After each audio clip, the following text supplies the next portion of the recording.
Hey guys, how's it going? Paul here, coming at you on a Sunday. Well, it's not morning anymore, it's afternoon. So, a Sunday afternoon with a tobacco review. We are going to be reviewing McClelland's Dark Star. I've got it here, smoking it in my Meerschaum calabash. That Mizra's Razorback Piper guy got me for Valentine's Day this year. This is an interesting tobacco. You will see me do that several times during this review, no doubt. This is one that requires some relights. So, all right, let's get into it a little bit. You're going to see me looking off a little bit. I've made some notes as I've smoked this over the last couple weeks. So that's what I will be referencing at times. The blend, as most of the things I smoke, is a Virginia. It comes in a flake. Now on the tin, I believe it says, let's see, top grade, stoving. It calls it a broken flake, but it is not. They all came in solid flake form. Very little broken pieces in there. But I want to show you these flakes because there's one that, if you can tell how thick and dark, they're just almost black. These flakes are thick. They're like a piece of beef jerky. So they're going to take a little prep work. But let's see here. The flavor on it, it's not that overpowering. I would call it a medium. Not much of a nic hit. If you want something with a lot of nicotine content, this is not it. It is, you know, I'd say mild to medium. I'm a middle of the road guy when it comes to nicotine. I can smoke the, Dunhill nightcap and stuff like that, and it doesn't knock my socks off like it does some people. But when I get into the ropes, like the Sam Gawith ropes, they get to me. So I consider myself middle of the road. The tin note on this, if you are familiar with McClelland tobaccos, this smells just like a McClelland Virginia. It's got that vinegary, people say it smells like ketchup. It definitely has that. It's no different than the rest of them. Now, before we talk about the flavors, let me tell you, this tobacco is, it's for a patient person. You need to have some patience to smoke this one, because prep work is key. You're not going to order a tin of this, crack it open, pack a pipe and smoke it. You're not going to have a good experience if you do that. You'll never keep it lit. It comes very moist in the tin. If you are familiar with Sam Gawith Virginias, full Virginia flake, Navy flake, St. James, there's a lot of others. That's the three that I get most often. But if you're familiar with those, it is similar. They're those big, thick beef jerky-like slabs as well, and they also require prep time. This is going to be similar to that, maybe even more so.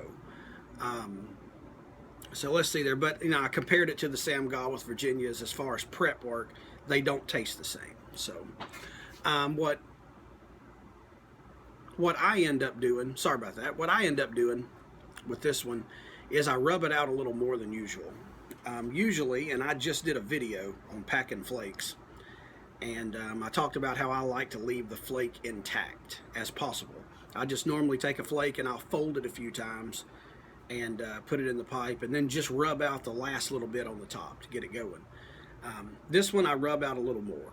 I found that it requires that. I still don't rub it all the way out into a ribbon, but I do work it pretty much like you'll order a tobacco that's a broken flake or a ready rubbed. I get it kind of that consistency. That's really the only way it burns. If you try to fold and stuff this, it's just, it ain't gonna work. So be prepared for that. It's gonna take a little more work than like a Dunhill flake. Those Dunhill flakes are really easy to work with. Orlick Golden Slice, super easy to work with. This is gonna require a little more work, but it's worth it because of the flavors. We'll get into that a little bit. The flavors, it's very interesting.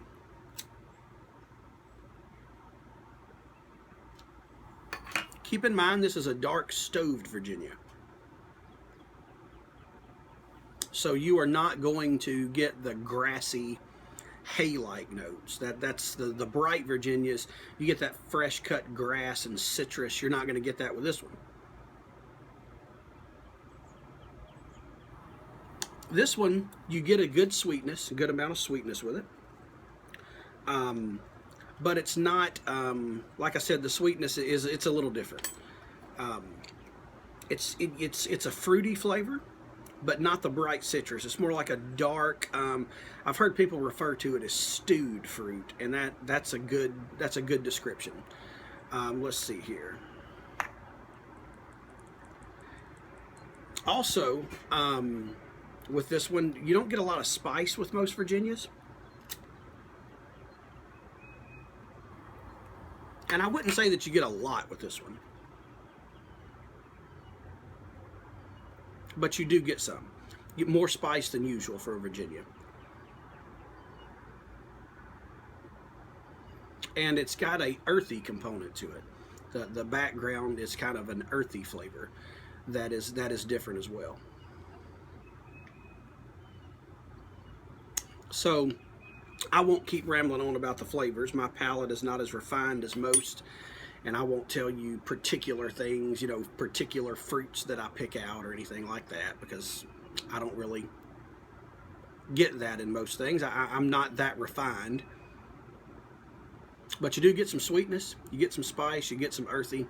It's a little different than most Virginias. I heard one person say it is a cross between Full Virginia Flake and Peterson's Irish Flake.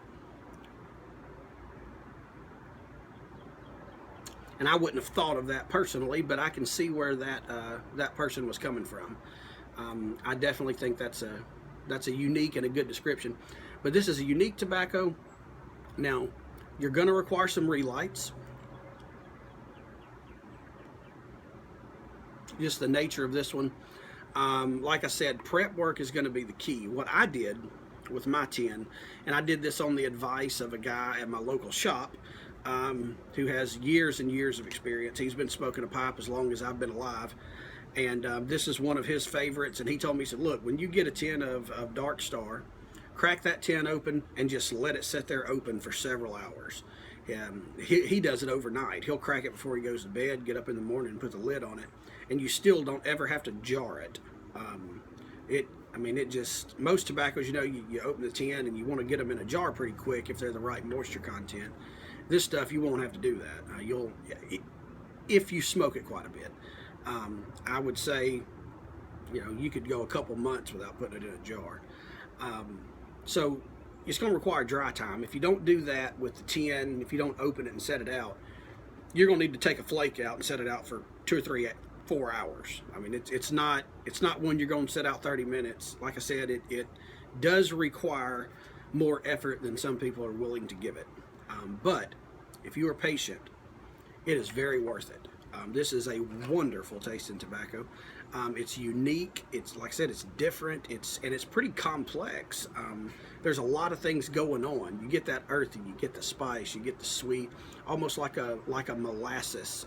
And I said I wasn't going to get in detail, and here I go getting in detail.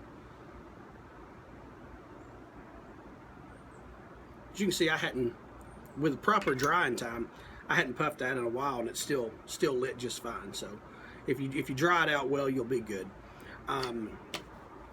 Smoke it. I like to smoke it at a pretty slow pace, which is probably why I have to relight.